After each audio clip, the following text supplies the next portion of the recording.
and we are live here today with Dane Henderson, and he's a pretty amazing dude. He's got the vision of the Adept. He's got Sigil vision. Sigil magic is known as magic of symbolism. And Dane, could you tell us a little bit about how you came upon this art form? You know, what was the journey? How did it start? How did you start seeing what no one else is seeing? Certainly. Well, I can certainly identify a few key individuals who have turned me on to this whole phenomena. Scott Onstott, he's the creator of Secrets in Plain Sight, which is an incredibly insightful and informative documentary series that explores patterns in the microcosm and the macrocosm in architecture, sacred geometry, art, music, architectural design, particularly proportions and dimensions, and also how these buildings and temples are aligned with one another and oriented with respect to landmarks on the earth, such as the poles, and also with regard to the ley line system, the global system of nodal points that pervades the surface of the earth. And also the work of Freeman Fly. He's been very, very insightful as well, and he's helped to turn me on to this whole body of knowledge. His website, freemantv.com, is really awesome, and I believe it was a video that you shared, Tech, that actually turned me on to Freeman's work. But I picked up his books, Culture Creation, Parts 1 and 2, Weird Stuff. Very good books, very good books. A lot of great information that I hadn't encountered anywhere else. So, yeah, that's kind of how I began to kind of get involved in this whole thing. And also, there's been like a lot of dream symbolism as well. And many times I don't realize the significance of the dream immediately post-fact, but you know, several weeks down the road, maybe even several months, something will occur in my waking life that will kind of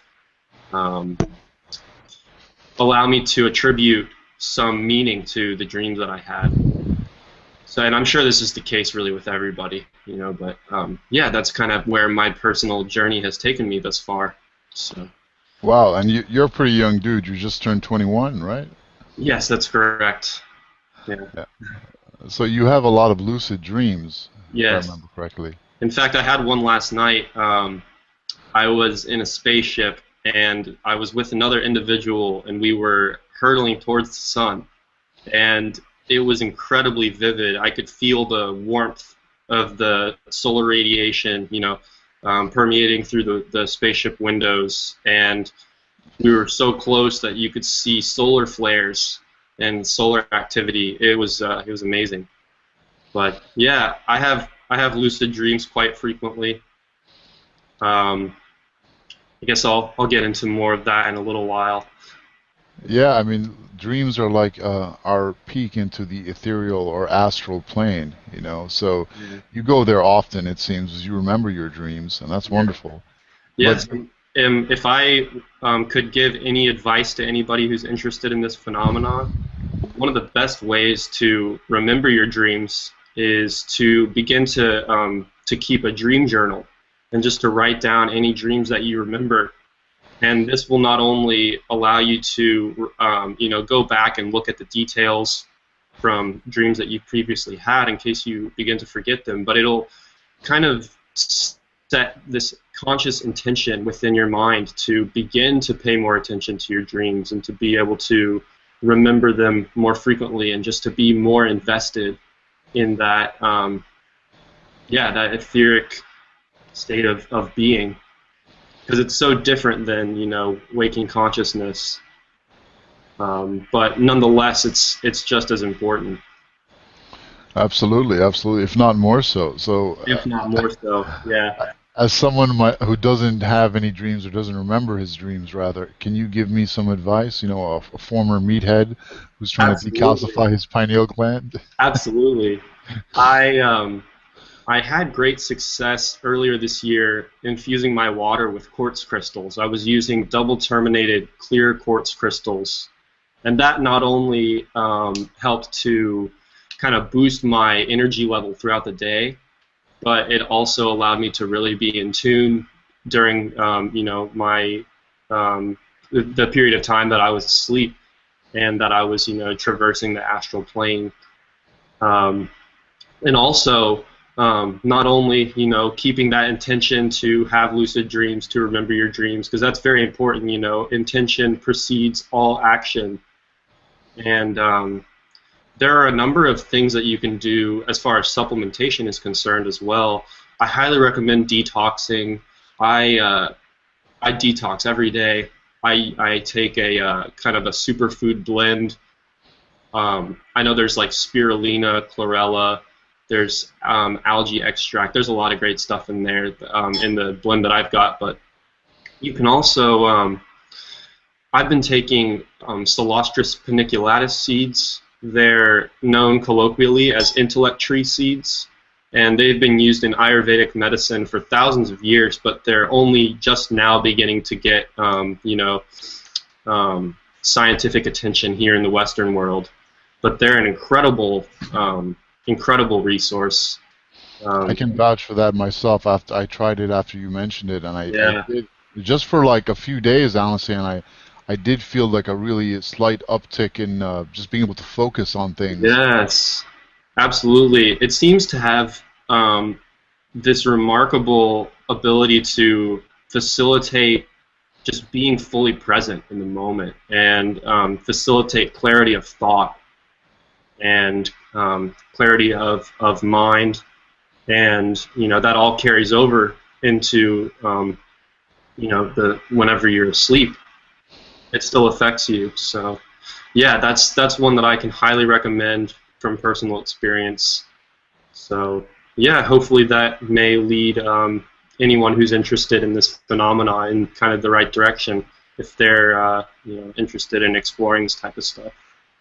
Absolutely, I think it's a great start as citizens of the astral world or adepts in that space to start nurturing our dreams. That's something Yeah, I really want to get to. So, and of course, don't drink fluoridated water because that specifically targets the pineal gland, which is involved in regulating our circadian rhythm, in releasing melatonin, and pinealine, which is it's a psychoactive neurotransmitter that's endogenously produced within our body, and there's also an ample body of evidence supporting the idea that the pineal gland is also involved in dimethyltryptamine production, which you may be familiar with DMT. It's quite an impressive hallucinogen, and it absolutely. seems to play a role in our physiology as well. So Absolutely, absolutely. It's highly recommended for those that are ready and want to experience a visual dream, almost a waking yeah, dream. absolutely, yeah. So being able to peer into the astral world like this has kind of given you special sigil goggles where you can look at our modern waking world, and these symbols, you actually understand them now. You can see through them, right? Sure, and a lot of it ties back to ancient esoteric symbolism, and there are a number of kind of stereotypical symbols, like a pyramid, um, a what is it called? It's a square that's like turned or rotated 45 degrees. I forget what it's. Oh, an oblong square, right? That's a big one. Like the Dell computer, they have an oblong square on. I believe it's the E, because the E is a square. It's turned, like that. Oh, That's a big one too. yeah. That was also Enron's label. Yes. Yeah. Actually, let me share it with the. That'd be great. Yeah. Here we go. There's quite a few of them. Oh, Enron. there are so many. Wow, look at that. Yeah. Yeah. It's everywhere. especially in Silicon Valley, which is it's been quite a force in bringing about this kind of technological change that we've seen in our society. Yeah, it's Like, reminiscent of the cube. It looks like you yeah, see a cube in there, right? absolutely. Yeah, it really does. So, Well, yeah. that's one of many you've seen. I mean, they're all over the place, right? Oh, Literally yeah, everywhere it's you look. everywhere. And this is, it was really Freeman Fly. He kind of um, presented a lot of the archetypal forms that are seen in corporate logos, like the compass and the square, the rising sun, um, the oblong square, the canted square, the 47th proposition of Euclid, which I believe is also known as the Pythagorean theorem, a squared plus b squared equals c squared. Um, but yeah, and one of um, the Pythagorean triplets is the 3-4-5 triangle, and that's quite an amazing triangle. I mean, there's so much wisdom encoded in the 3-4-5 triangle, like the trivium, the quadrivium, and the five senses by which we gather sensory information to be able to employ the trivium and the quadrivium. I'm not sure if our listeners are familiar with the art of critical thinking and the 7 liberating arts. But that's a wonderful topic to explore on your own if that's something that you're interested in employing. This is critical thinking as taught in the mystery schools and taught to the elite throughout the ages, but of course withheld from the commoners who were only taught crafts like growing food for the elite or paving roads for the elite. They weren't taught to think for themselves. They were taught what to think and not how to think. Absolutely. The trivium and the quadrivium are the very foundations of sacred science, and really, they should be taught in schools in the first grade. But hardly anyone knows about them these days. You know what? Your microphone began to get a little muffled there. I'm not sure if you made any changes to settings or anything. Do you want to say Is something it to see? better now? Yeah, it's a little better now. Okay, sorry about that. No, no worries. I'm just gonna adjust my audio here. I'm gonna see if I can run you through my monitors, so it'll be a little more clear for me. Yeah.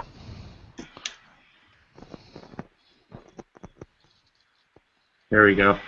Okay, excellent. So just recently you took a trip to Austin, correct? I did, yeah, and I'll share some of what I learned when I was there. I'm just gonna pull up a document that I've got. I took some notes. I could kind of just go off on a limb here, but I think it'd probably be a little more digestible for the listeners if I was able to present it in a more yeah, organized fashion. So, Absolutely. yeah, it's amazing. I mean, Austin, Texas is just absolutely riddled with esoteric symbolism. For instance, on the University of Texas at Austin campus, there's a large fountain, and it's kind of like the focal point of this complex near the Harry Ransom Center on the University of Texas at Austin campus. And the main kind of the focal point of the fountain is a statue of Isis, the goddess Isis, in her boat, and she seems to be being pulled by like merfolk, which seems to be reminiscent of Atlantis or something. And if you follow the axis of the fountain north, you're met by a large phallic clock tower, and this is one of the campus's most notable features. And if you follow the axis of the fountain the other way, kind of southeast a little bit, I found that it points directly at the Capitol building. So, and who else, of course, could be found atop the dome of the Capitol Rotunda but Isis, bearing her Liberty Torch. And directly west of this alignment is the Scottish Rite Temple, located at 207 West 18th Street. So that seems to imply a connection between these three institutions. Is that the temple, the fountain, rather? Yeah, so the fountain, the axis of the fountain points at the Capitol building, and then just directly west of this alignment is the Scottish Rite Temple. So maybe that's a hint at who's involved in orchestrating this alignment. But it also seems to imply a connection between, like I said, these three institutions. So if you're facing the fountain from the street, the Harry Ransom Center, as I just mentioned, it's near the complex. It's directly to the left of the fountain, and it's located at 300 West 21st Street. And the building houses a number of interesting works, including a significant portion of extensive manuscripts of Aleister Crowley's. And there's a picture of Aleister Crowley on the one of the windows of the Harry Ransom Center, just his eyes looking at you. They have the original copy of his Holy Book of Thelema there. It's also known as the Liber Al, or the Vellum books. And in addition to original tarot cards illustrated by Crowley. And it's interesting that Crowley was known to have referred to himself as the Beast in reference to the figure from the Book of Revelation, especially considering that UT's mascot is Bevo the Longhorn Bull, and that UT's hand symbol is the horned hand. And I think I was discussing a little bit of this with you, Tech, the other day. But, of course, the horned hand is often associated with heavy metal music, which itself stems from rock and roll. And rock and roll ultimately has its roots in the blues.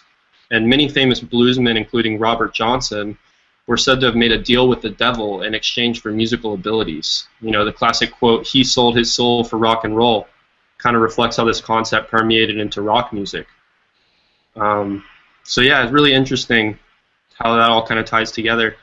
And I'm not sure if you're familiar or not with the Atlantean Conspiracy by Eric Dubé, but I think I'm going to share my screen here because I've got a couple of interesting photographs to present of, you know, politicians and well-known members of royalty flashing the horn hand, and it's also known as the Karana Mudra.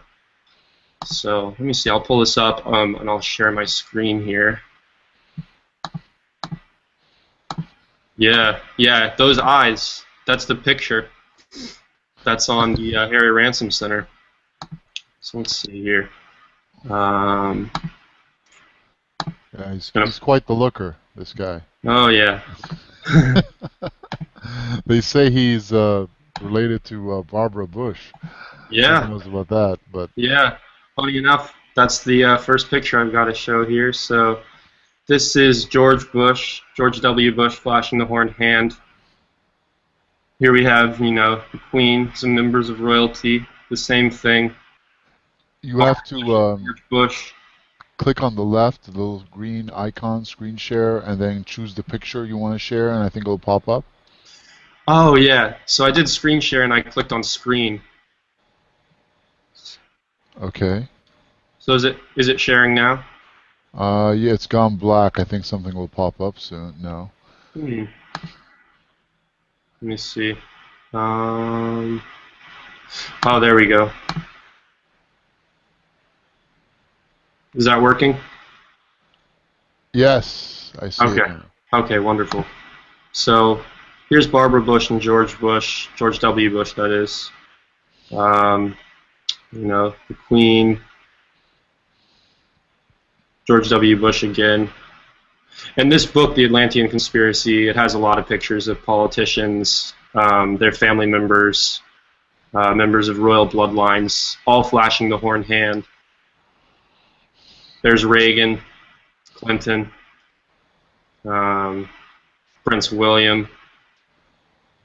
Yeah, so it's definitely something that the elite are aware of. It seems to be a hand symbol that is used to ward off bad luck or, you know, evil spirits or demons. And Ronnie James Dio, who's he's kind of credited with having introduced it to the heavy metal community as the lead singer of Black Sabbath. And he said that he was taught it by his grandmother, his Italian grandmother, who used it to ward off the evil eye, also known as the Malocchio. Yeah. Yeah, Definitely heard of that. Yeah, but I think although he is credited with having introduced it to, you know, the heavy metal community, the rock and roll community, it seems to have been around prior to that time as well. So I know, for instance, John Lennon was using it as early as 1967. So yeah, it seems to have some, you know, some effect to protect the individual who's flashing the hand gesture. Yeah, I mean, we see And this thing from so many different kinds of people. It's absolutely astonishing yeah, how it many people really have done is. it. So, Even, additionally, all around the University of Texas at Austin campus, and particularly on the walls of buildings near the Fountain of Isis, there are many clamshell reliefs on the walls of buildings, and it kind of reminds me of The Birth of Venus by Sandro Botticelli, which depicts Venus or Aphrodite standing upon an open clamshell. You may know that Venus and Aphrodite are associated with Hathor, an ancient Egyptian goddess who, like Isis, has been described as a sort of mother to Horus. The following quotes are just from the Wikipedia article on Hathor.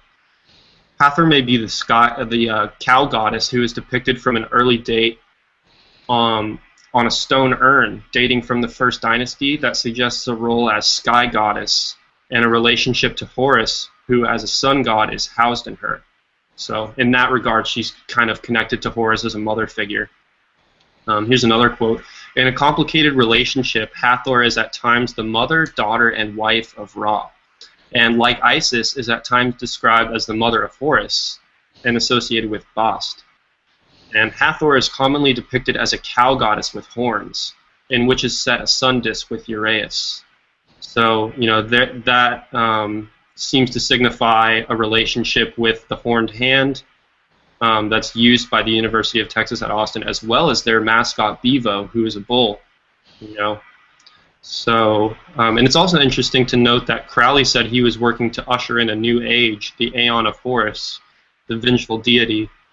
And I find all this very interesting. I'm not sure what to make of it, especially regarding Crowley's intentions. I really have no idea, but I'm just presenting the grammar to you that I've come across. So I urge you to come to your own conclusions about what this all may entail. in fact, you see Bevo doing the horned hand as, you know, this is a matter of course here. Yeah, there it is, right there. Yeah. It's pretty amazing the saturation of all of this. I mean, it's literally everywhere if you have eyes but to see. Right. It is. It's everywhere. It pervades our culture. You know, from the lowest ranks to the highest ranks. So it definitely seems to hold a lot of significance. So I guess I'll go on a little bit more.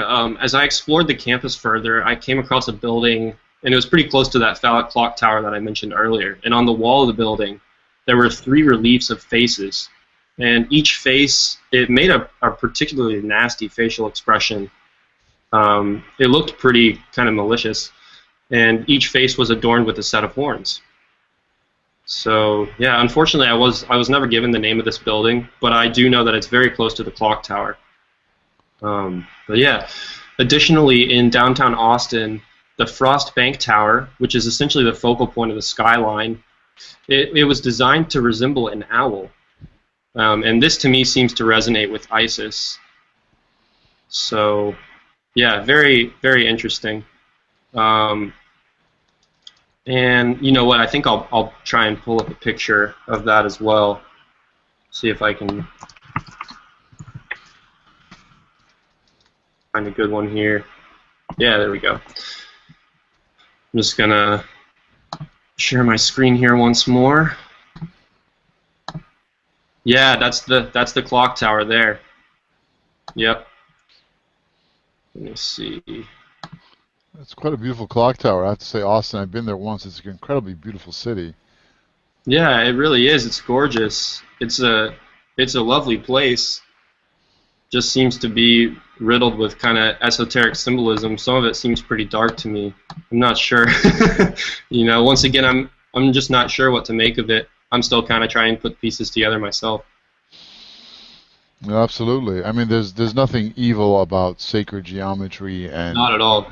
doing Yeah. things right. However, the people that are doing this, you know, their plans, that's a totally different story. Yeah, absolutely. And you know, like I said earlier, intention is everything. You know, technology is not inherently evil. You know, numbers are not inherently evil. It's just all about, you what is your intention in using this technology? What is your intention in using these key numbers? So, yeah. Sorry, I'm still just trying to share my screen, trying to do it properly. Is it working all right? No, I still see you. What are you trying to share? I was going to show a picture of the Frost Bank Tower. There we go. So you can see it looks just like an owl. And to go a little bit into the corporate symbolism involved here, Frost Bank's logo is it exhibits 15-fold symmetry. And it's also pretty solar, as you can tell. It looks like a sun.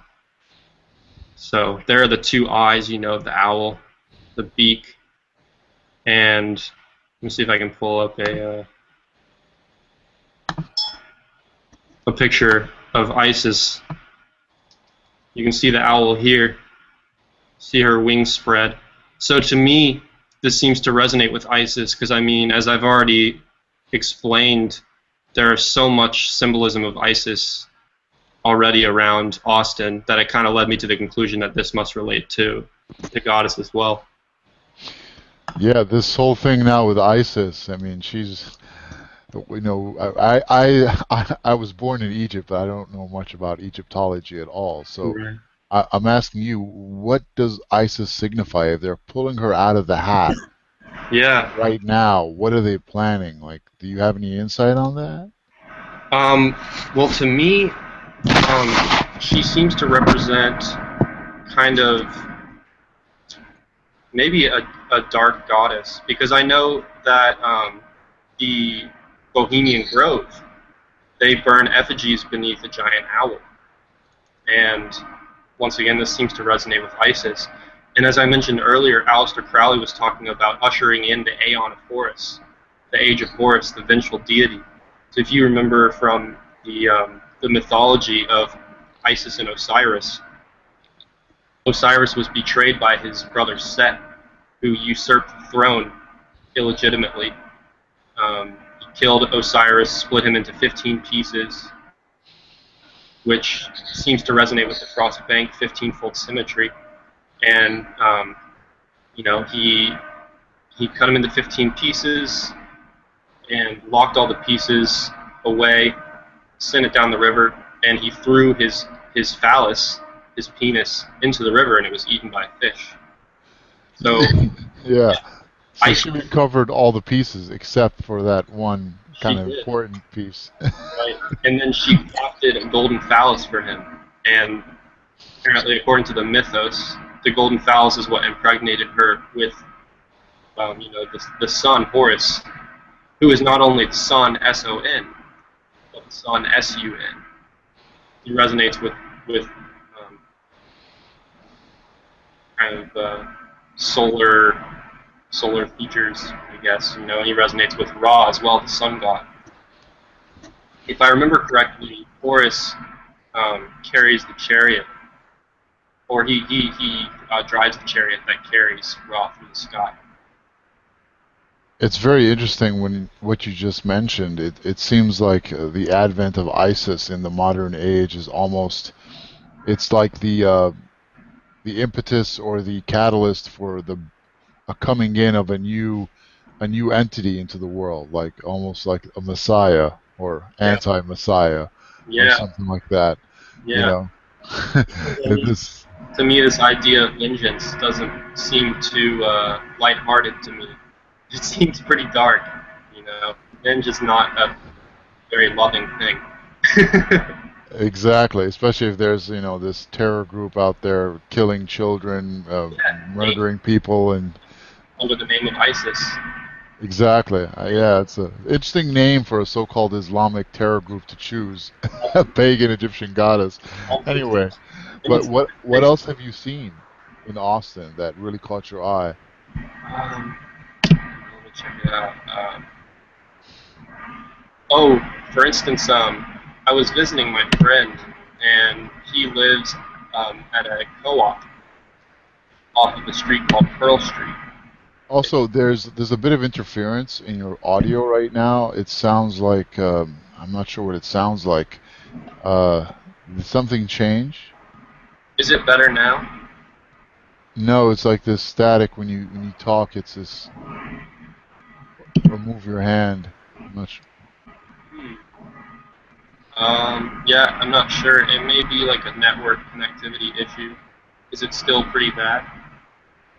When you speak, yeah, yeah, it's probably a networking issue since when you speak, it kind of crops up there. I just Yes. unmuted. I muted and unmuted my microphone. Did that help at all? No, it's all right. It's not too bad. I'll just lower your audio a little bit. Maybe that'll help, but it's good. It's good. All right. So, Yeah, I apologize about that. I'm not entirely sure what's up. But no problem. No problem. I guess I'll continue here. Yeah, so I was visiting my friend, and he lives in a co-op pretty close to campus. I think it was actually once a part of campus. And like I said, it's on Pearl Street, which, if you remember me discussing, Venus and Aphrodite standing on that open clamshell, then a pearl would resonate with the clamshell. And he lives at 2000 Pearl Street, and there's a large mural of Venus or Aphrodite on the second floor, standing atop her signature clamshell. And I thought that was really funny. Definitely seemed to resonate with Venus, Aphrodite, Hathor, Isis. So yeah, I mean, between the Pearl Street building, the UT campus, the Capitol building, Ross Bank Tower, I'd say the city of Austin is absolutely riddled with esoteric symbolism. Did you say this was the mural you saw? It was actually it was very similar to The Birth of Venus by Botticelli. I'll see if I can find a picture of it. Yeah, I already have one of those up. I think it was.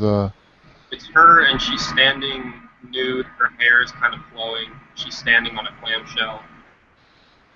Yeah. Pretty famous piece. Yeah, I had it up before. I don't know if you saw it.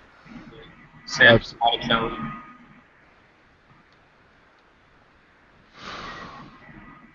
But yeah, I thought that was very interesting, and he was telling me that the co-op itself had some history with secret societies. I believe at one point it was associated with the Masons. And he was telling me that there's actually a dormitory on the University of Texas at Austin campus called the Scottish Rite. And but funny enough, he said that it's an all-girl dormitory, which is funny because I know that the Scottish Rite Freemasons are typically only males. So I yes, found that very interesting. That's that's the one. Yeah, that's the one. that's very interesting you mentioned that because there's a ritual, a female-only ritual for the daughters of Isis. You know, it's an order of in itself, so it's interesting what it has to do with the feminine. Yes.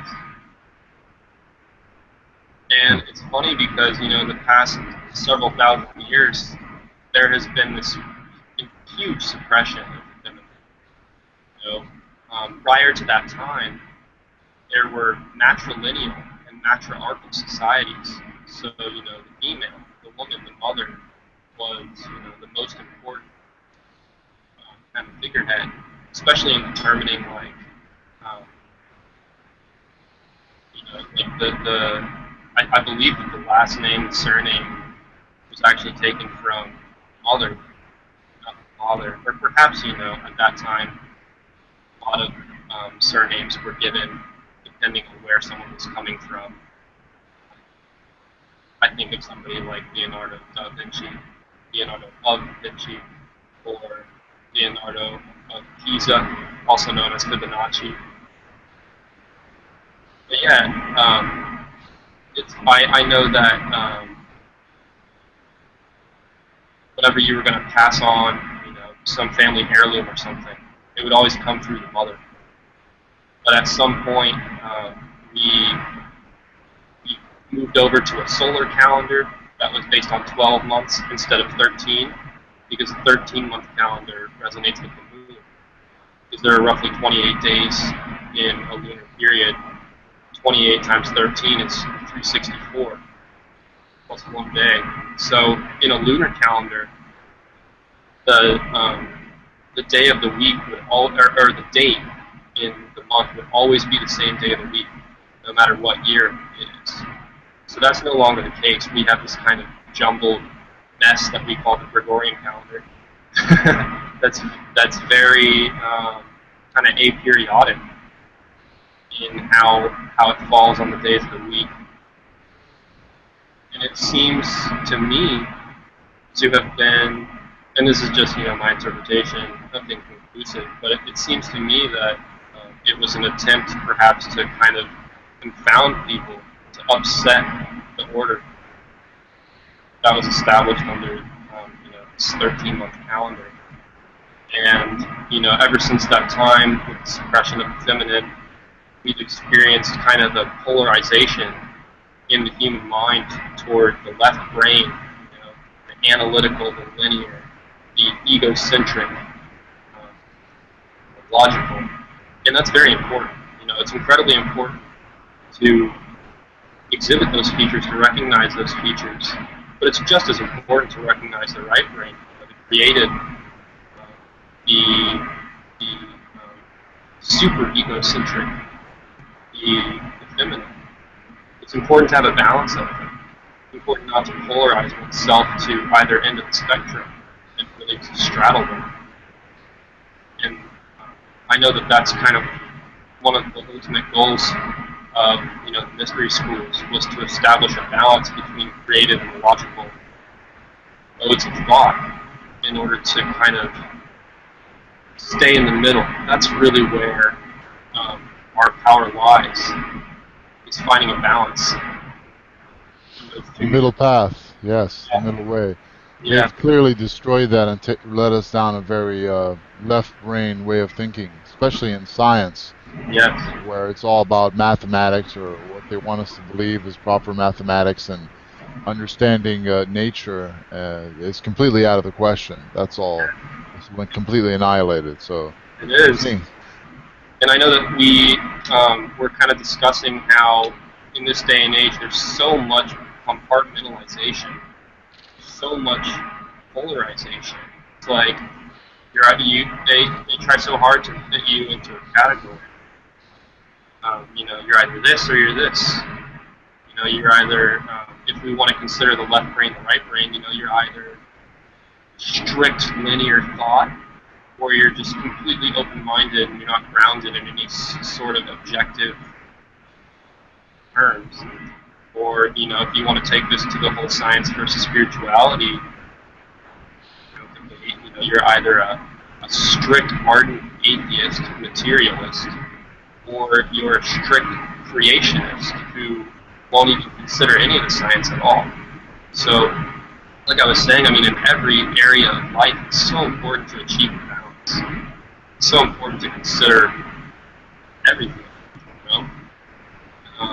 If we want to carry this over to critical thought,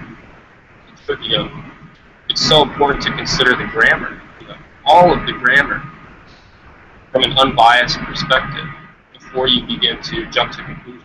1 second, Dana. I want to mute your audio for a second to reset it. Yeah, it's still there. Static's still there. I'm sorry. Continue. I'm so sorry about that. I don't know what's up with that. It just popped up. I'm not sure. Maybe I'm just hearing it, but it's not doing you justice, brother.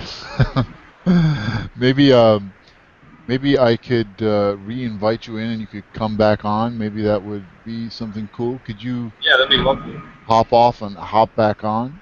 Sure, we'll give that a shot. So I'm just going to leave the call. Do you want to invite me back? Yeah. All right. All right, everybody. Gonna re-invite Dane. His audio wasn't doing very well there, and I don't think it does the guy justice. Because the guy's absolutely brilliant. Me and him talk on the phone quite a bit. All of us Ether Force guys, we really do talk behind the scenes a lot, and an incredible community is really coming together right now. It's just an amazing bunch of young guys and some real elder wizards too, like Tom Brown. Not that he's elderly, but he's been around.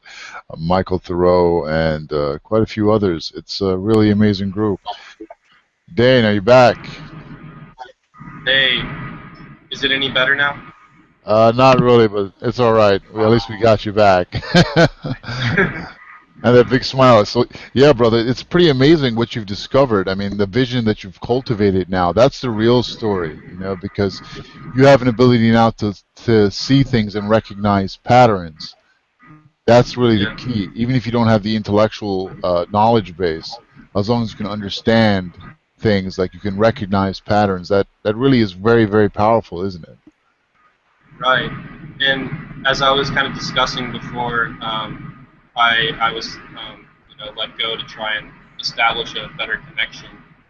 I was talking about the marriage of the left and the right brain, of masculine and feminine aspects, and this has nothing to do with gender. Every male has both masculine and feminine aspects. Every female has both masculine and feminine aspects. And like I was saying, it's so important to find a balance between the intuition and the intellect. So very important. And for instance, this is reflected in the symbolism of the hexagram, which has been adopted under the head of Judaism as the Star of David. And what it is really is the marriage of the masculine and the feminine. You have the upward facing equilateral triangle, which is representative of the phallus, the masculine, and you have the downward facing equilateral triangle, which is representative of the womb, or a cave. Yeah, just like that. And Tech and I have been discussing kind of color healing and the spectrophrome. Do you want to go into a little bit of depth of that as well? Because I know that relates to the hexagram, and I know that you know a lot more about that, right? Well, I'm just learning about this, but when you get into this whole alternative science field, it's full of charlatans and misinformation and dead ends and all this stuff. So you're not really sure, what's real and what's not. We still don't have free energy that anyone can figure out simply. So what's real? But in all my research, and Tom Brown agrees, spectrochrome is the real thing. It works. It was completely saturated in the American market. Every clinic in the 50s had a spectrochrome machine, and they used it to miraculously heal people. Doctors became increasingly reliant on it to the point where they didn't even use drugs or other things.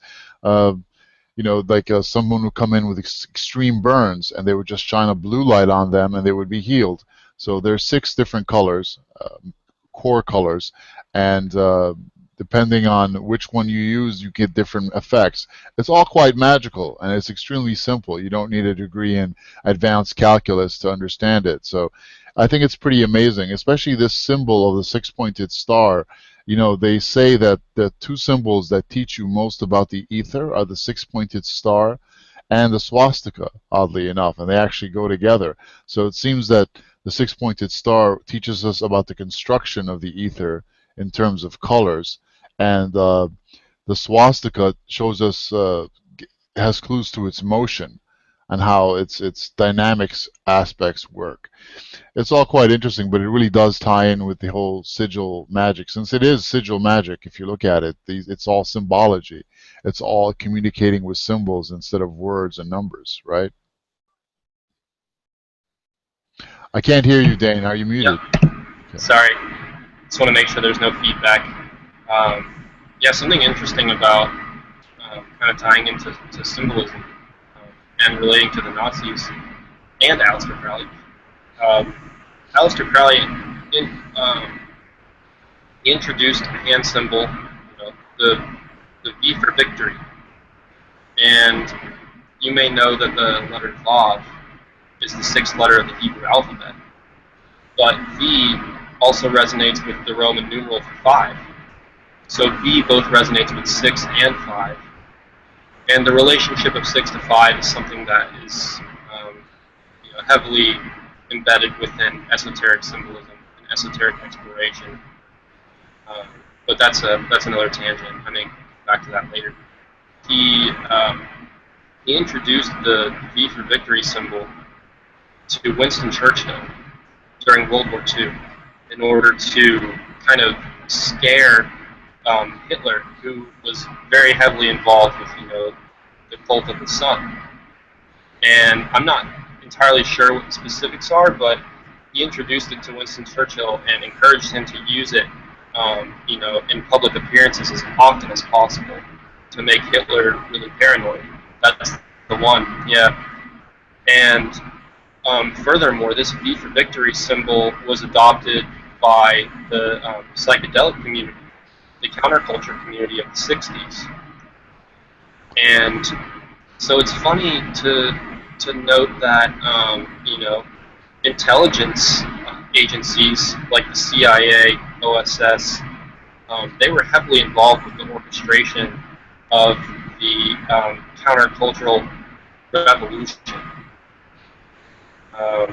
It's very, very interesting. Yeah, apparently every Asian girl, in Asia, kind of uses that too. it's Yeah. saturated. It's amazing how that kind of crops in there. Yeah, it really is. I had no idea about any of that. It's very interesting. Me and you have had, I don't know if you want to talk about this, but lately I was just recently really introduced in a very logical and structured way to the topic of these parasitic entities. Yeah. That people call archons, some people call jinn, and some traditions call nagas, etc. Right. So, Carlos Castaneda called them flyers in his book. Yeah. And he called it the topic of all topics. Yeah. And you're seeing a lot of really amazing scholars like John Lash, Bernhard Gunther, etc., really making amazing connections between everything that's happening now geopolitically and this parasitic spiritual influence. I know you've had your own experience with these entities. What do you think about this topic? Is it real? Should we look at it? I mean, to me, it seems just about as real as, me eating a bowl of cereal. Can't really think of any good examples, but I think that it's definitely an area that kind of deserves a little more interest, a little more exploration than it's currently being given. Because, we in our culture, unfortunately, have been kind of programmed to automatically dismiss anything that may be magical or paranormal. And to me, the concept of the archons, of the jinn, of these kind of discarnate, almost interdimensional beings, seems to relate hand in hand to the extraterrestrial phenomena. And I don't want to throw the baby out with the bathwater and say that all discarnate beings are evil or malicious, because that's certainly not the case. There are benevolent, benign beings who are willing to assist beings who are currently incarnated in their spiritual progression. But as you did just mention, there are parasitic beings that kind of feed on the psychic energy of humans and other beings. So it is very important to be aware of that.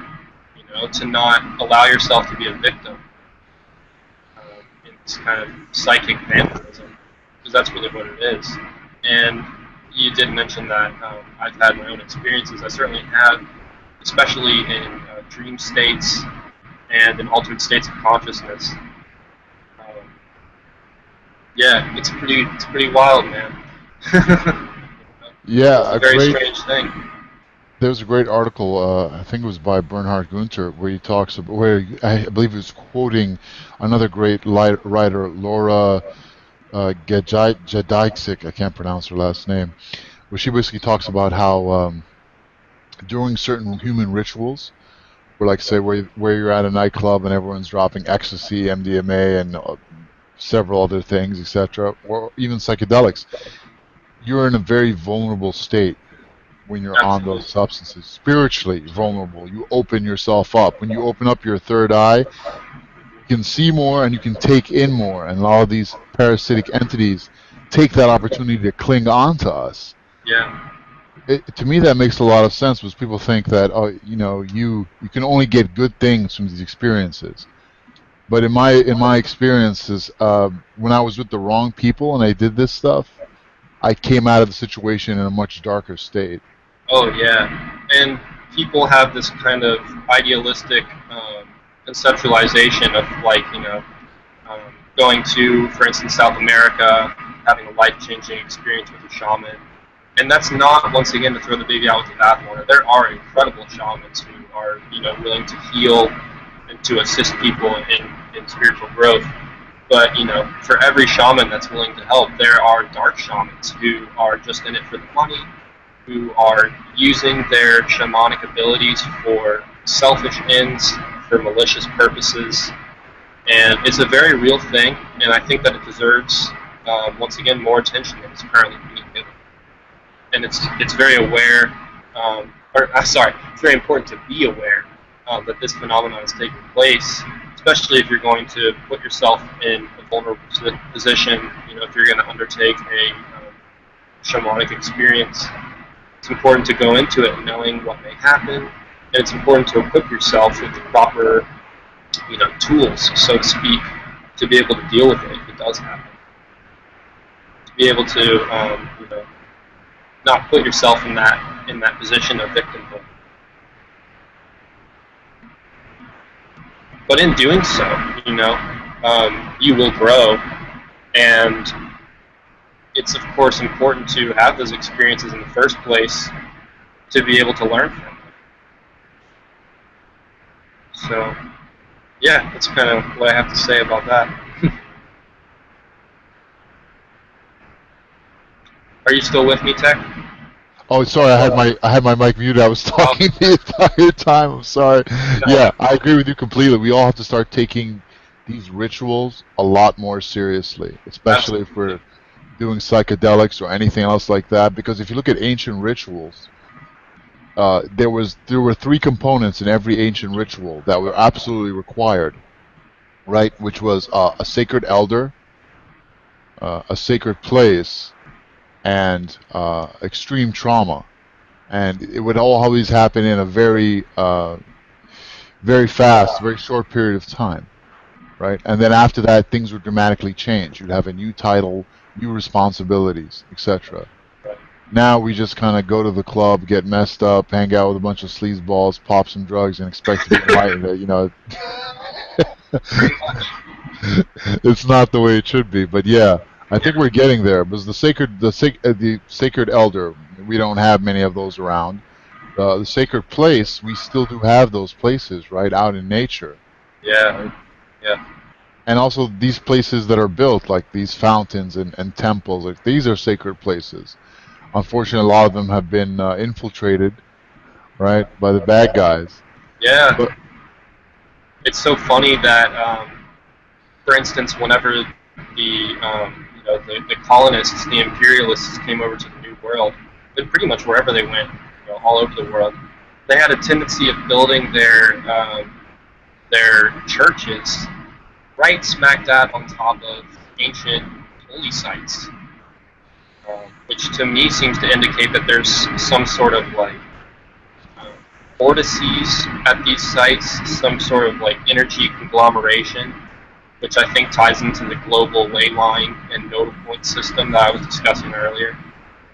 So, yeah, there seems to be something about these kind of sacred spaces that holds very, a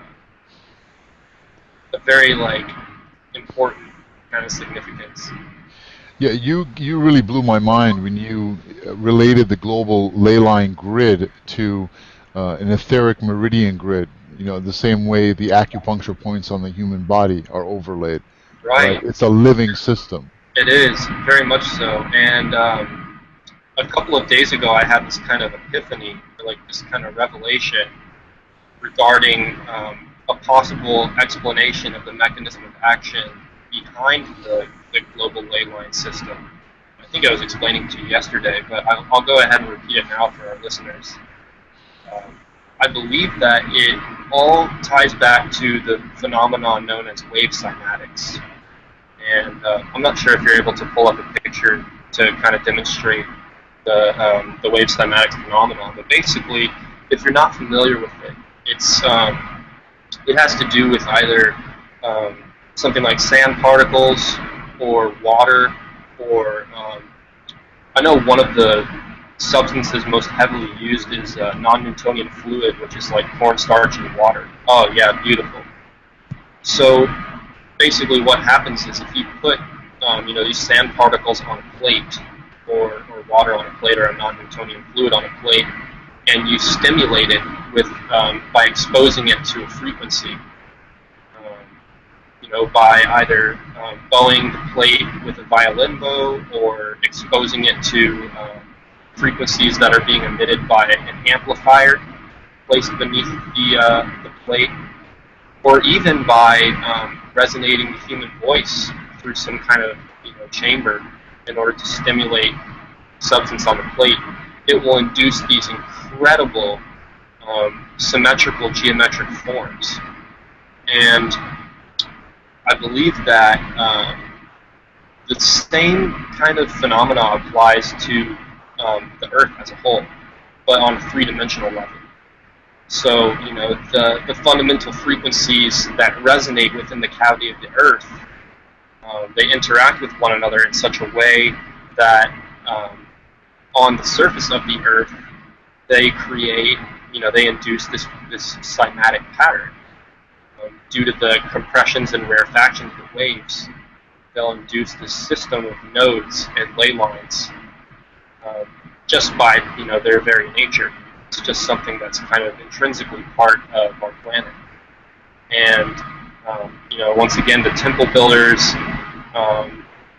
the ancients who built temples on these vortices, and even going into the modern day, where a lot of modern sites either resemble ancient sites or are oriented to ancient sites along the system of ley lines. They must be aware of this phenomenon and the potential power that one can kind of harness if one utilizes that knowledge properly. So, yeah, thank you. Oh, I think you're muted. Oh, yeah, there we go. That's beautiful. Yeah, it is. I mean, clearly they understood that the Earth was a living system, and the location, right? Their real estate brokers are right about that to this day. Yeah. So the construction of the buildings and temples were only to accentuate the terrestrial geomantic energies that were already there. Right. And that's really what we're getting from it, right? Right. It's kind of like you were talking about earlier. It's kind of like acupuncture, but on like a global scale. So, and I mean, if you even look at an obelisk, it looks pretty much just like an acupuncture needle, but just much, much bigger. And yeah, they would always put these obelisks, they would be sure to place them in key positions, and that phenomenon continues to this day. So yeah, very, very interesting. And I know that the organization and the layout of the global ley line system and the nodal point system resonates with the Platonic solids. And if you place all the Platonic solids, like the icosahedron, dodecahedron, the octahedron, the cube, if you place them all within one another so that they're all concentric, then from those patterns, the global ley line and nodal point system is derived. And it's just kind of, once again, it's just an intrinsic feature of the planet. It just kind of happens on its own. So it's a really incredible phenomenon. And yeah, once again, I think that's another kind of area of interest that definitely deserves more recognition and more exploration than it's currently being given. Yeah, so these are the Platonic solids. I'm sure a lot of our listeners are probably familiar with these. But yeah, great visual representation.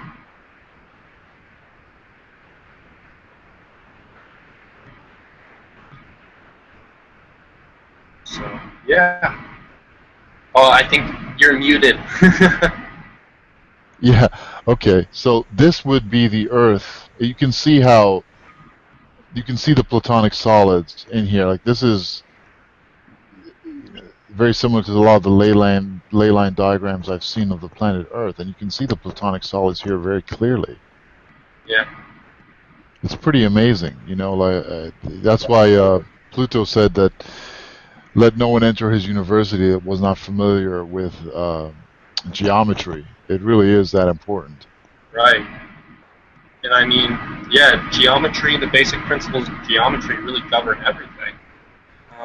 You know, from music to architecture to art to the proportions of, you know, the human body to the, the organization of plants, the way that they grow.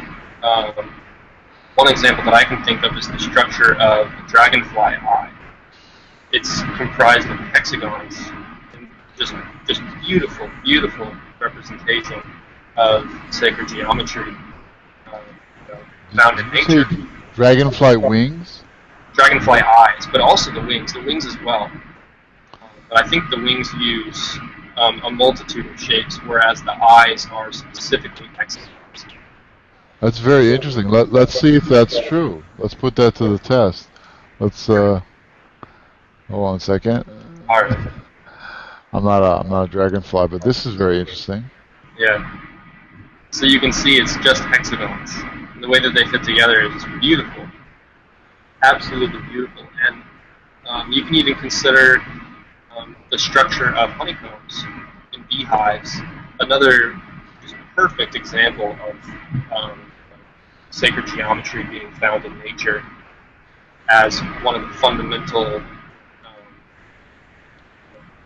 kind of organizational patterns that nature employs to structure itself. And again, it's a hexagon, so it's that six-pointed star, which is, we keep going back to that symbol. It's a very, very powerful piece of sigil magic, Right. that six-pointed star. Right. And there's something very interesting, as I was discussing earlier, about the relationship between 6 and 5. This is something that has kind of vexed esoteric students, people who are exploring these bodies of wisdom for millennia.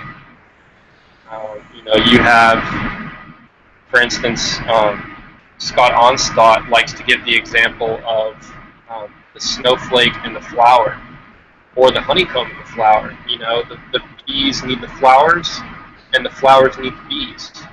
One can't exist without the other.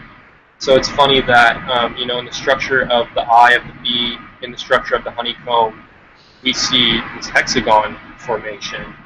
But then in a lot of the life-bearing fruits and flowers, they exhibit fivefold symmetry. Like an apple or a pear or any number of flowers. A morning glory flower. Many of them exhibit fivefold symmetry. In fact, many of the edible fruits that we can, that we're able to eat that won't kill us or cause us harm, they exhibit fivefold symmetry. And of course, the human body, 5 fingers in one hand. If you stand up like that, with your legs stretched out, it's a perfect example of like a pentagram. And the proportion phi, the golden ratio, which is it pervades throughout the natural world in the structure of organisms. Phi itself is derived from an inwardly recursively repeating pentagram, and the proportions of the smaller pentagrams to the larger pentagrams. I know that's kind of a mouthful. It may be kind of hard to visualize, but just imagine like 5-pointed star, and then another 5-pointed star inside that star. Yeah.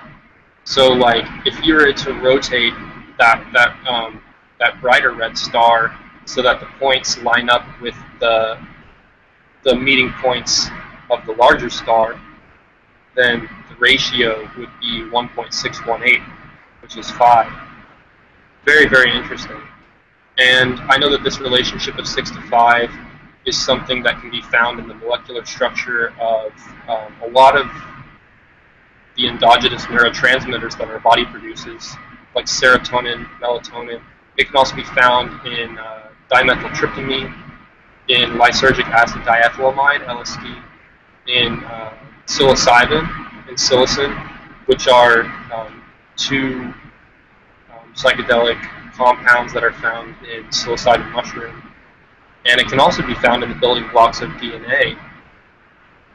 So very, very interesting how, oh yeah, there we go. Yeah, that's a beautiful diagram. So that kind of shows the proportion very, very accurately. Yeah, that's wonderful. Glad you were able to bring that up. That kind of tie loose ends for anybody who's kind of confused as to what I'm talking about. So if you take like the proportion of the green star to the pink star, or the magenta star, it would be 1.618, and same goes with the magenta star to the violet star inside, 1.618. Very interesting.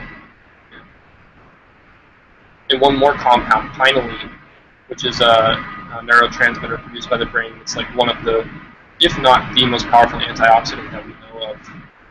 It exhibits that same 6:5 ratio with a hexagon to a pentagon. I think it's also known as an indole ring structure in biology.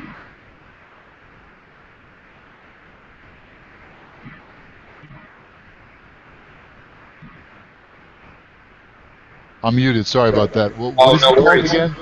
That molecule? Which one? Oh, pinealine.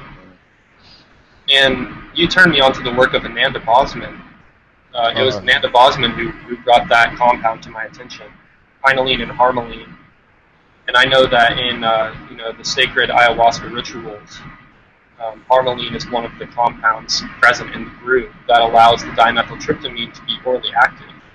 Because without the presence of harmaline, which is a monoamine oxidase inhibitor, MAOI, it does just what it says it does. It inhibits your monoamine oxidase, which is an enzyme that breaks down dimethyltryptamine before it has a chance to become psychoactive, before it has a chance to cross the blood-brain barrier. So whenever that's inhibited, then dimethyltryptamine is it's potentially active orally. Because otherwise it gets destroyed before it has a chance to act. So, yeah, very, very interesting. Absolutely, absolutely. So one of the things I enjoy about our conversations the most, I think, is the fact that you're an awesome musician and you have this amazing insight into music. And whenever you speak, this is something I've noticed. Whenever you speak to a scientist, an artist, or a musician, the conversations with musicians are all mind-blowingly different, and they're always the same amongst musicians. They always go through a similar track. You guys think in a way that no one else really can duplicate. And I've noticed this consistently. Why is that? I don't know if you can answer that question, but I have to ask. Oh man, yeah, that's a heavy one. What is it about learning music that just makes you rewires your brain differently? I think it's because music itself is such a direct representation of the harmony that exists in the natural world. Because music itself, I mean, the harmonious intervals, like the octave, the perfect fifth, and the perfect fourth, which is also known as the diatessaron, are derived from exact proportions. The octave is 2 to 1, so you know you have da, da, da, da. So da has a frequency that's twice as great as da, da, da. So it has a frequency that's twice the fundamental frequency. And a perfect visual representation of this is the Pythagorean monochord, which is comprised of a single string with a movable bridge in the middle, so that you can really tune into whichever proportion that you're trying to work with to a very fine degree of precision. And the next most harmonious interval is the perfect fifth, which is do, do, do, do, do. And the proportion of a perfect fifth is 3 to 2. And the next most harmonious interval after that is the perfect fourth, which is do, do, do, do, do. and that's 4 to 3. And if you look at the tetractys, the Pythagorean tetractys, which was like the most holy symbol in the Pythagorean school of thought, it's also an equilateral triangle. It's you know what? I have a good visual representation of this. One moment. Awesome. Can't wait to see it. Yeah, every time you talk to a musician, you always get absolutely amazing insights. There's Dane, there's Tafel, there's Michael Thoreau, all amazing musicians. And every time I talk to you guys, I get my mind blown. I'm glad, man. My mind's just blown all the time. I'm glad that I can share it with somebody. It's great that as a musician you're looking at so many different aspects of natural science too, because the connections you can make are invaluable. You know? Absolutely. And it was like I was saying, I mean, these consonant intervals are just representations of the harmonies found in nature. So when you realize that, you know, music itself is connected to the very foundation of the natural world, the organization of the natural world, it kind of sets you off on this wild goose chase to tie the loose ends between all of these apparently disconnected disciplines and these fields of study, because they're all related with one another. And it's amazing that in this day and age we have the capability to kind of draw associations across the board and really get a better sense of the objective reality of what's taking place. So as I was talking about, the Pythagorean tetractys is a really great example. It's on the left here of many different bodies of wisdom, but not the least of which is the most consonant intervals found in music. So if you take the top point, 1, and you set it in proportion to the next 2 points on the lower row, you have 1 to 2, and that's the octave. Then going down, 2 to 3 is the perfect fifth. Then going further down, 3 to 4 is the perfect fourth. And as I was discussing earlier with Euclid's 47th proposition, also known as the Pythagorean theorem, you have the 3, 4, 5 triangle, which is the first Pythagorean triplet. And you gather information through your 5 senses, and then you use the trivium, grammar, logic, and rhetoric to be able to make sense of that sensory input. And then you use quadrivium, arithmetic, music, geometry, and astronomy in order to do something with what you, with the wisdom that you gain by employing the trivium. So arithmetic is number, the study of number. Geometry is the study of number in space. Music is the study of number in time. And astronomy is the study of number in space and time simultaneously. So it's a really beautiful way of kind of making sense of how to employ critical thinking, how to use your senses, how to utilize the information that you're being given without imposing any sort of bias on it, and also to employ, once again, that wisdom to create something. So, yeah, really beautiful. And here's the Pythagorean monochord that I was talking about. So you can see you have 2 bridges on either end, and then you have a movable bridge in the middle. And the proportion of the string on either side of the bridge is what gives the musical interval. So if you strike both ends of the string at the same time, then you can hear both frequencies resonating. Wow, that's the clearest representation I've seen of geometry and how music is really a geometric phenomenon. Yeah, here's another one. So you can see that you have the fundamental frequency on the lowest level. Directly above that, you have the octave, and you can see that the wavelength is divided in half, and thus the frequency, which is inversely related to the wavelength, is doubled. Then going up, you have 3 to 2, and then 4 to 3, and then 5 to 4, which is the major third, and that's do, do, do, do. So that's a very harmonious interval as well. And then going up even more, you have 5 to 6, which is the minor third. So the major third it kind of has this happy connotation, like do, do, do. Wow. But then the minor third, which is 6 to 5, funny enough, it's that proportion that I was talking about, the transcendental relationship of 6 to 5. That sounds kind of sad. So it's like do, do, do, do, do. And the minor third is one of the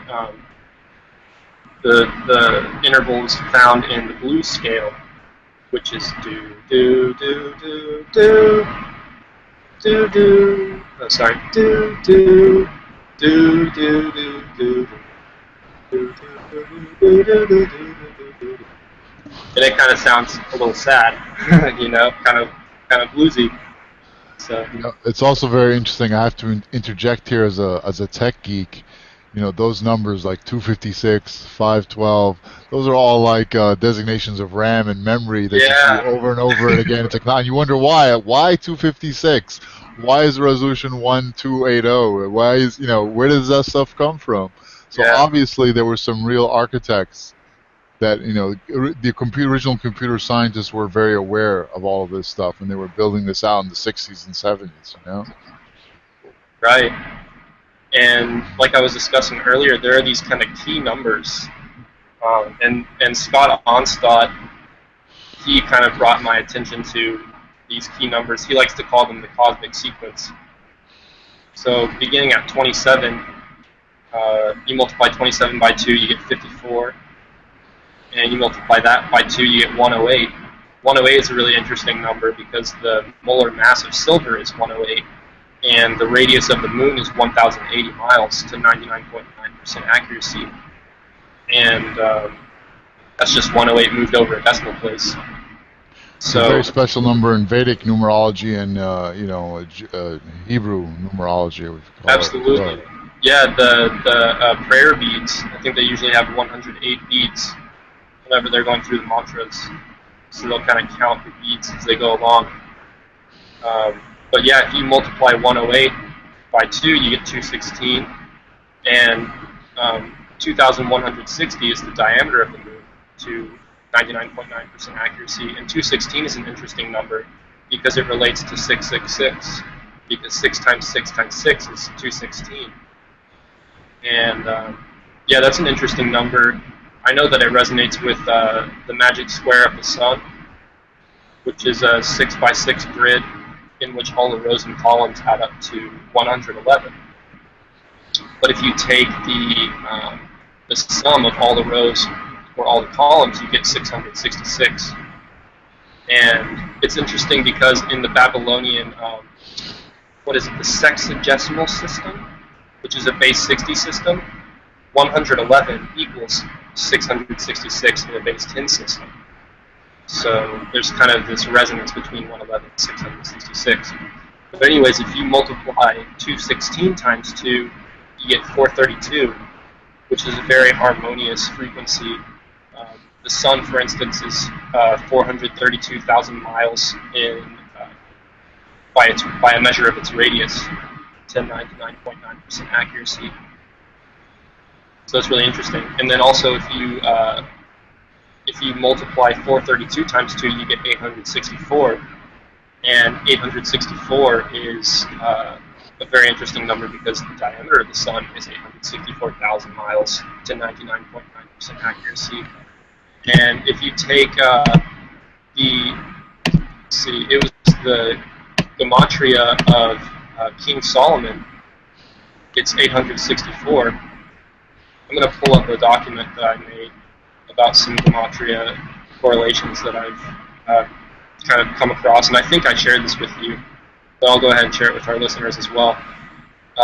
King Solomon in English gematria has an equivalent value of 864.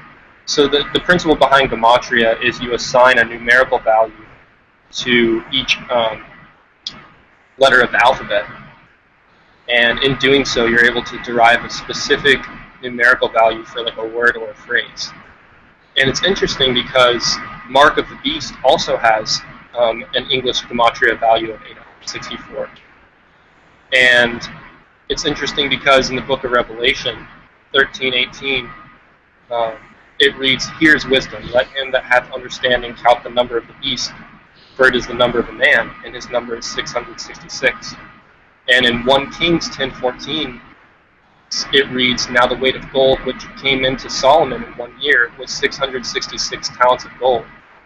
So that seems to imply a relationship between the number of the beast, or the mark of the beast, and King Solomon, which I find very interesting.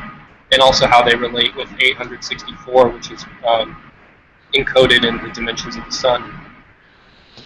That is extremely interesting, because that six-pointed star is called the Star of David, but there's really no reference to David ever using that. There is, however, reference to King Solomon using that seal.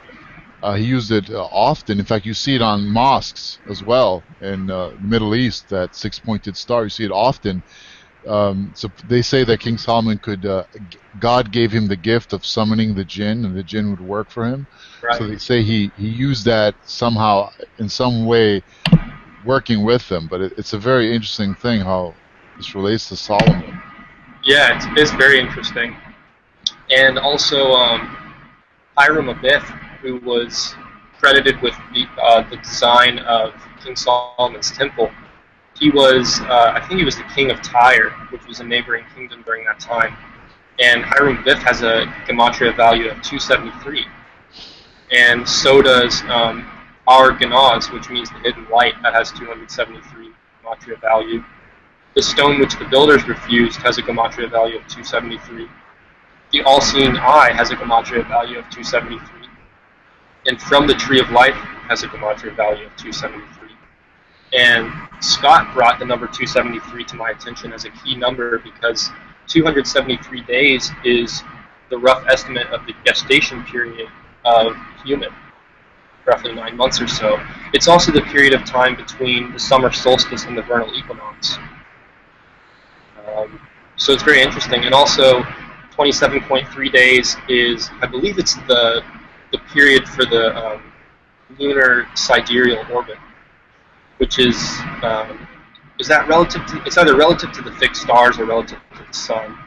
I'm embarrassed to say that I don't know exactly which it refers to, but it's one of those two. And so 27.3 days is the length of time of that period, and that's of course 273, just moved over a decimal place. So it's amazing to see this number embedded within the fabric of reality. Absolutely, absolutely. You see it all over the place. I'm sure you could probably extrapolate it from the Sephiroth and pretty much everything. Absolutely. And I know that you were talking about the middle path, which is also known as the G path, and that's through the tree of life, going through the Da'at, which is the hidden Sephiroth. And I think that the G of the G path is that's what the G in the Masonic emblem between the square and the compass is referring. Yeah, that whole thing about Da'at and what exactly Da'at is in the Sephiroth is an extremely interesting question.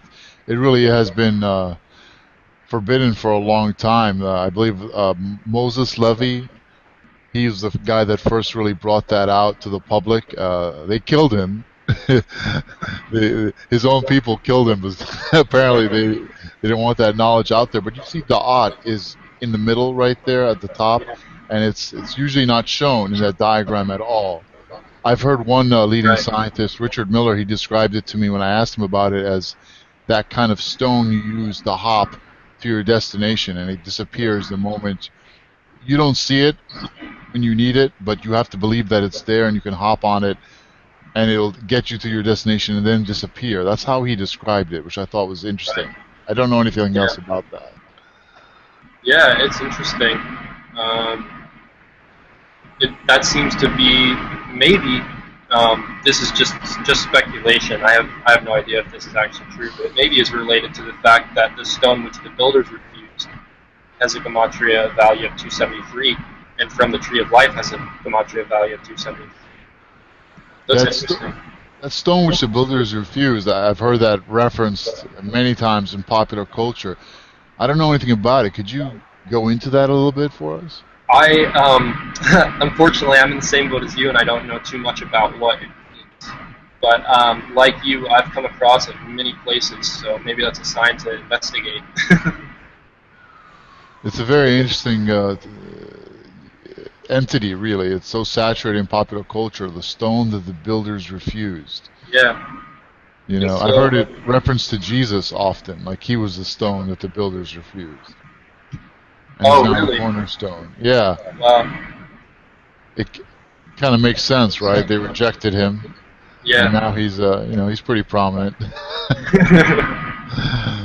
It's been a hell of a chat, Dan. I mean, we've gone Yeah. through everything from music to numerology to sigil magic, symbolism, parasitic, archonic spirits. Yeah, Yeah. We've covered all the bases here.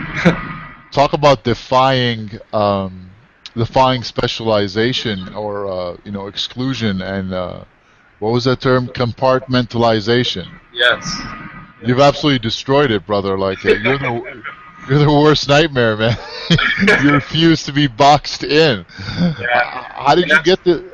Well, I have to ask you a personal question. How did you get this way? Is there someone in your life that is already like this that inspired you, or are you just a freak of nature?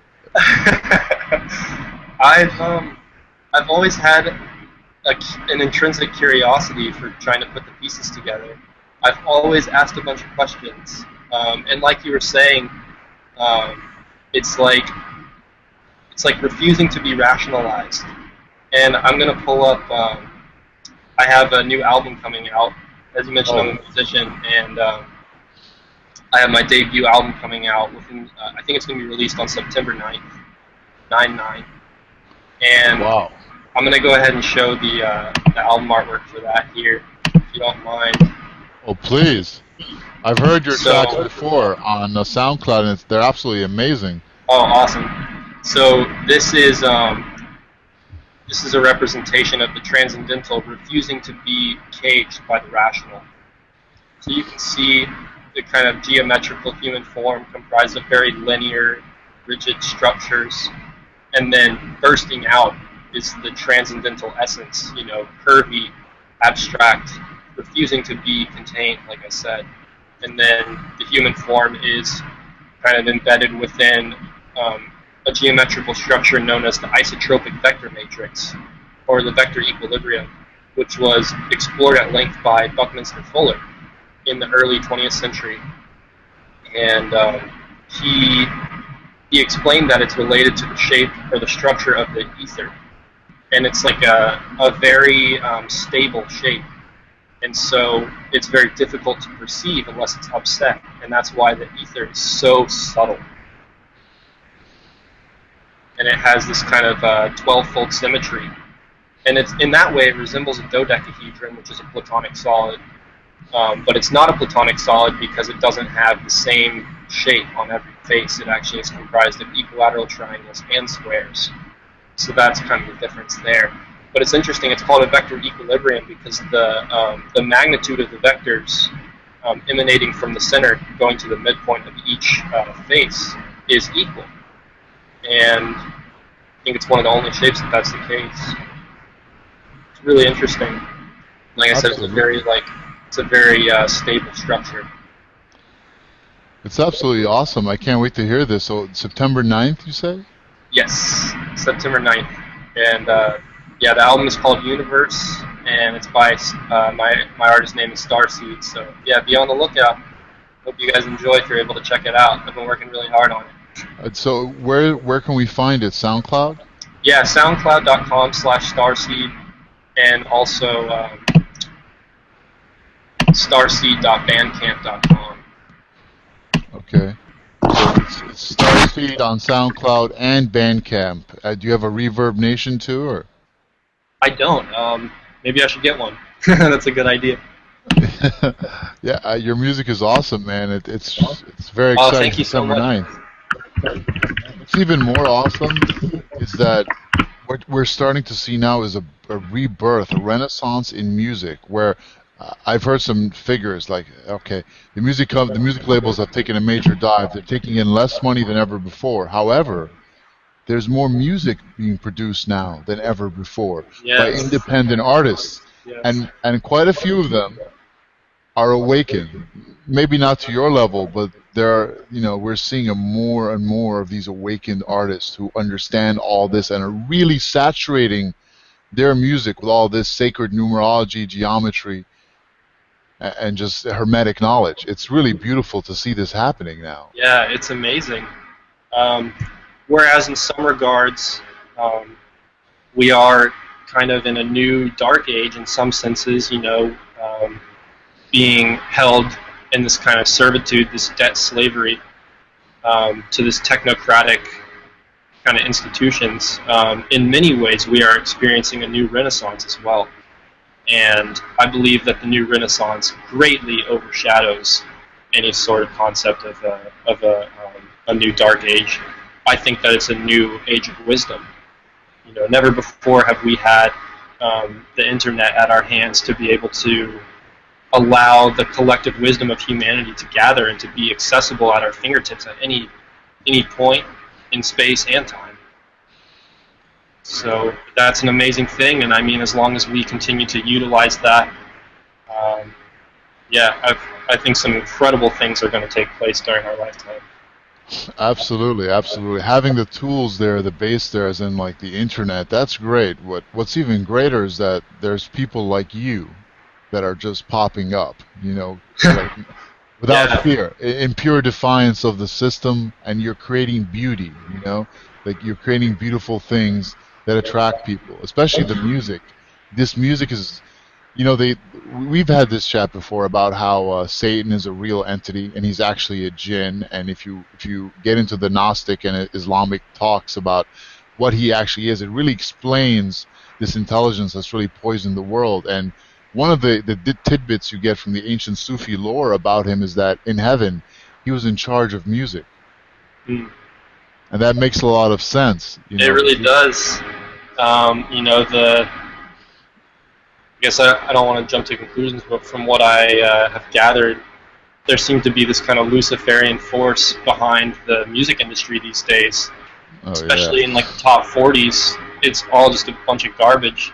It's all just like cultural programming and subliminal messaging. It's horrible. It's horrifying. Oh, it's bad. I used to be in the music industry. It was my first foray into things, and I wasn't prepared for the onslaught of pure evil. Like, I had no idea what I was looking at the time. I just thought, is this normal? Yeah, it's bizarre. I mean, you look at somebody like Lady Gaga, for instance. Like, there are images of her shaking hands with the Queen of England wearing a red dress, and this fits Crowley's depiction of the Scarlet Lady. I mean, detail for detail. And her fans are known as Little Monsters. One of her albums called Fame Monster. Monster. And her perfume is, it's weird, man. It's like it's made from blood, from her own blood cells, and I think it's like menstrual blood, and it's mixed with semen. So it's like the union of the sexual fluids, and that's what her perfume is made of. And she will openly admit this. It's bizarre. It's bizarre.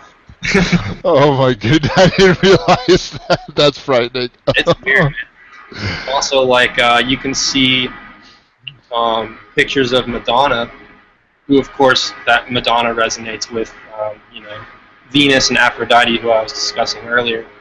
And she is very, very heavily into Kabbalah and esotericism.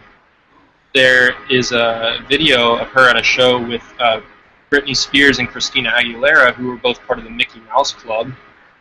And we can go into Walt Disney and all of that. I mean, that's a whole other story. But it relates to all this, especially considering something like Walt Disney's Club 33 at Disneyland, which, of course, resonates with the 33rd degree of Freemasonry. And the fact that, King Solomon was said to have died at 33 years of age. Jesus was said to have died at 33 and 1/3 years, said to have performed 33 miracles. Alexander the Great was said to have died at 33. There are 33 vertebrae in the human spinal column. But anyways, so yeah, Britney Spears and Christina Aguilera were at this concert with Madonna, and Madonna was wearing a top hat.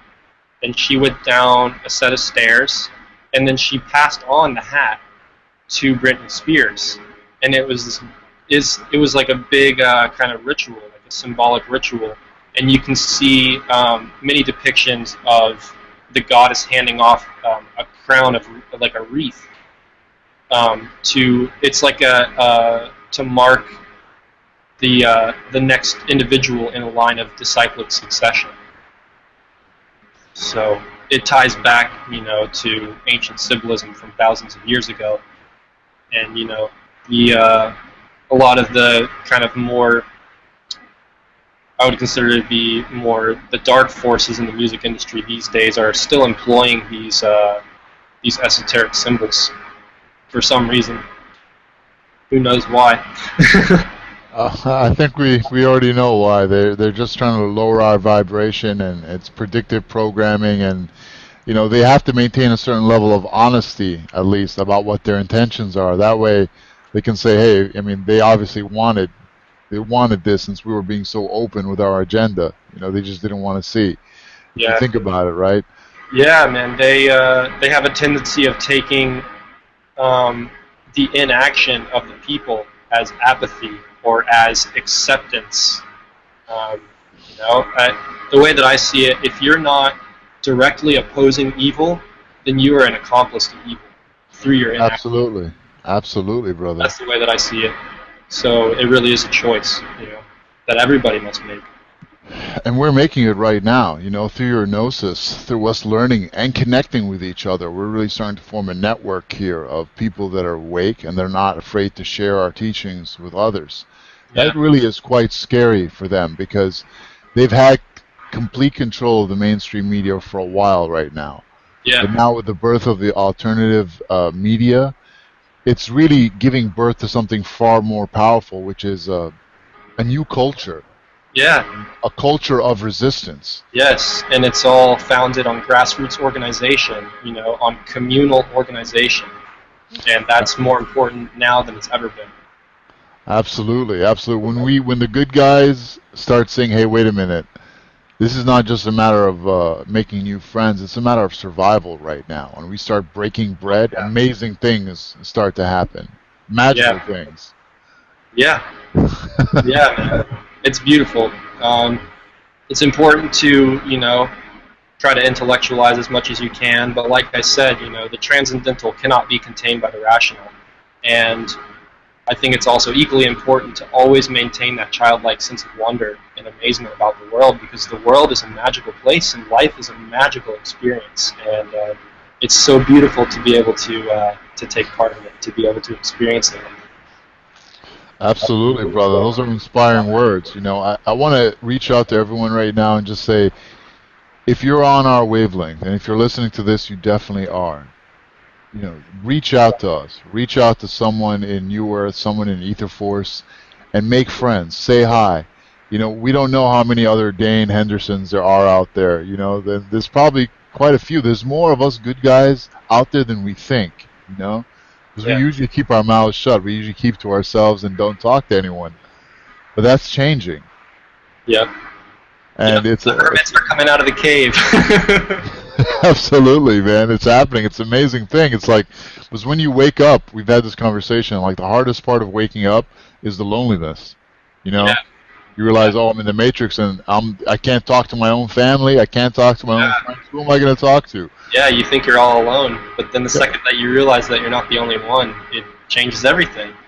You realize that what's taking place here on this planet is so much greater than the individual disparate goings on of our individual lives. We're all being brought together for an amazing, amazing purpose. So if we choose to play a part in it, we all have free will, but hey, I'd love to play a part.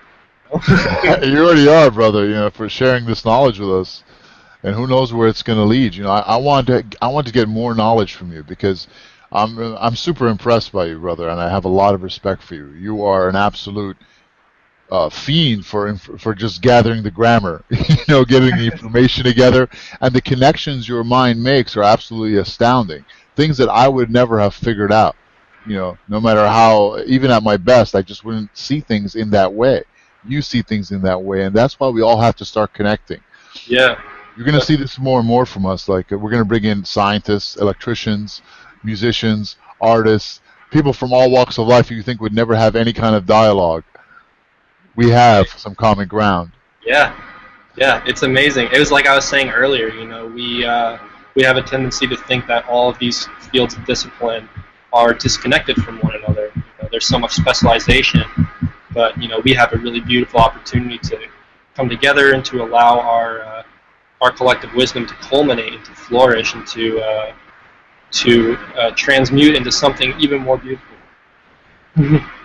Absolutely, that transmutation, it's an alchemical wonderland. We're entering into a state of spiritual alchemy right now that the bad guys never saw coming, and if they did see coming, I don't think they really have a plan to deal with this. Their plan will be too primitive to be able to contain this. Absolutely, they heavily underestimated the potential of their brothers and sisters whom they were enslaving.